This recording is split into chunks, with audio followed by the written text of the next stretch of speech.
गौरचन्द्राय राधिकायै तदालयं कृष्णाय कृष्णभक्ताय तद्भक्ताय नमो नमः।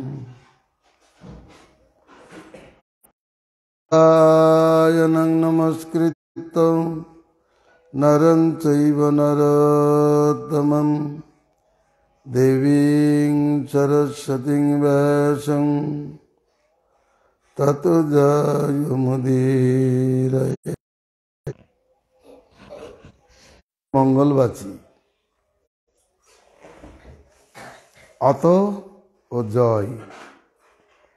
সৃষ্টির প্রাক্কালে ব্রহ্মা মঙ্গলবাচী দুটি শব্দকে প্রকাশ করেছেন। এই জন্য দিনের স্মরণে সর্ববিঘ্ন বিনাশন, অনায়াসে হয় নিজ বাঞ্ছিত পূরণ।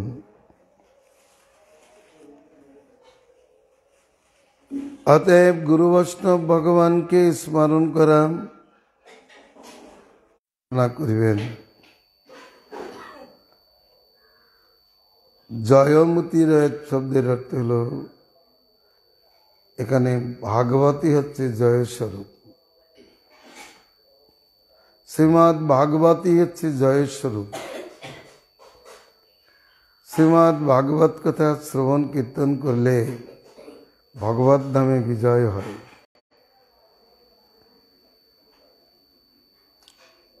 এই জন্য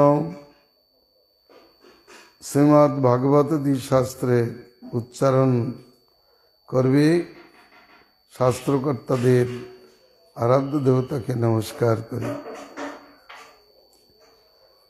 চৈতন্য চরিতামৃত পান না করি তাহলে আমরা ঠিক ঠিক মঙ্গলের পথে চলতে পারবো না।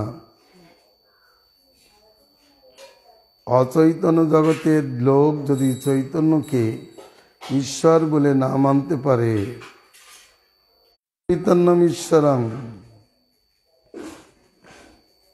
জগৎটা অচৈতন্যময়, আর এই জগতের চেতনা দানকারী চৈতন্যদেব, তিনি জগদীশ্বর। তাকে যদি কেউ না মানে তাহলে তার গতির কথা নাই।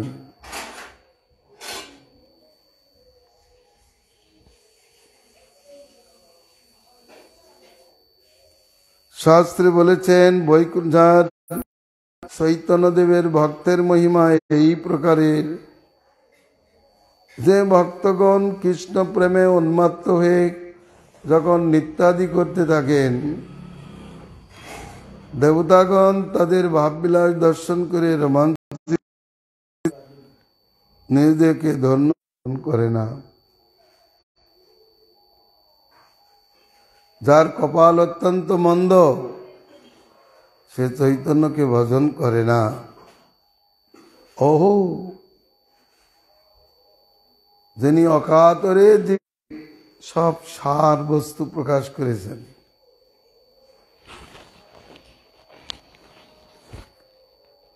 আমরা দেখব কৃষ্ণ ভজনই সমস্ত ভজনের সার। কৃষ্ণ ভক্তি, যত ভক্তি আছে সেই ভক্তির সার। কৃষ্ণ প্রীতি একমাত্র সার। কৃষ্ণ ধাম সমস্ত ধামের মধ্যে সার, শ্রেষ্ঠ, উত্তম।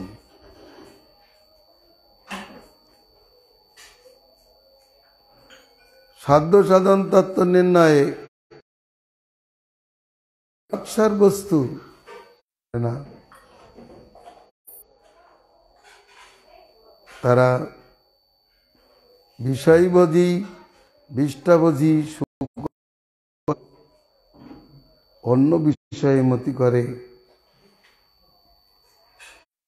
অভক্তদের নিন্দাদির কথা বলে দন্যরূপ নিজ নিন্দায়ের কথাই প্রকাশ করিয়াছেন যে বঞ্চিতস্মি বঞ্চিতস্মি, নিশ্চয় আমি বঞ্চিত। শ্রী গৌর প্রেম রসে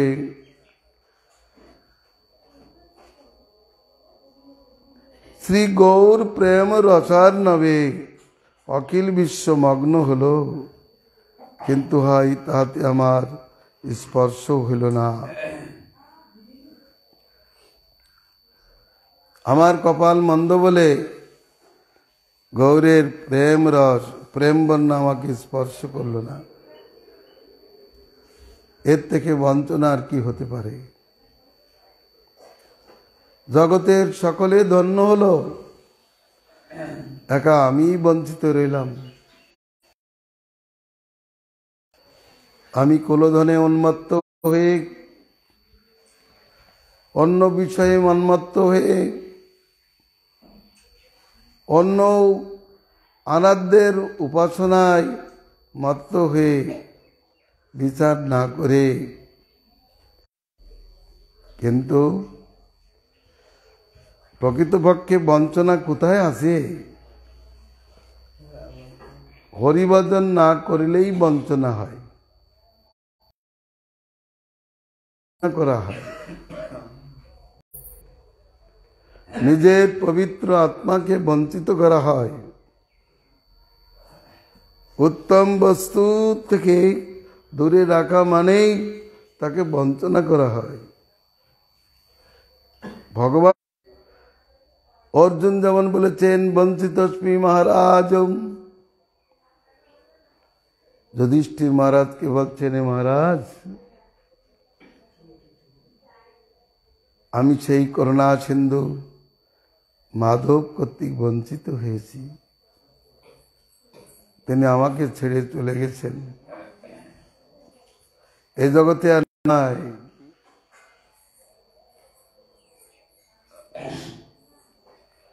আমি এতকাল যাবৎ তার সঙ্গে ছিলাম আনন্দে, তিনি আমাকে ছেড়ে চলে গেছেন, তাই আমি তার সঙ্গ থেকে বঞ্চিত হলাম।